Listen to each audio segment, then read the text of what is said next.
কাৰ্বি আংলং জিলাৰ পুৰণি লাহৰীজনত বহু কোটি মূল্যৰ ড্ৰাগছ জব্দ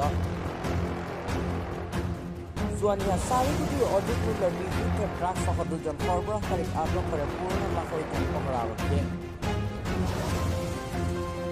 বোকাজান মহকুমাৰ মহকুমা আৰক্ষী বিভাগজনৰ নেতৃত্বত চলিছিল এই অভিযানটো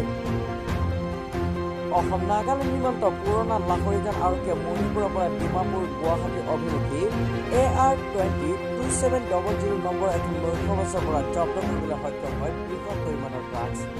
জানিব পৰা মতে নৈশ বাছখনত কঢ়িয়াই অনা চাউলৰ বস্তাৰ ভিতৰত 48টা চাবোনৰ বাকচত অতি গোপনে সৰবৰাহৰ বাবে নি থকা অৱস্থাত আৰক্ষীয়ে উদ্ধাৰ কৰে ড্ৰাগছখিনি ইতিমধ্যে আৰক্ষীয়ে সৰবৰাহৰ সৈতে জড়িত মণিপুৰৰ ৱেষ্ট ইম্ফল জিলাৰ বীৰেন্দ্ৰ কোকিল আৰু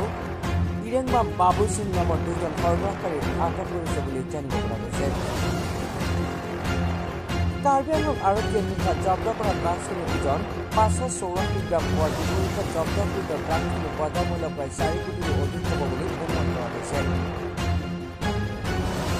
অধিক তথ্যৰ বাবে আটকাধীন সৰবৰাহকাৰীকেইটাক আৰক্ষীয়ে জেৰা অব্যাহত ৰাখিছে বুলি জানিব পৰা গৈছে কাৰ্বি আংলঙৰ পৰা মই নিউজ ৰিপৰ্ট এম কেপিটেল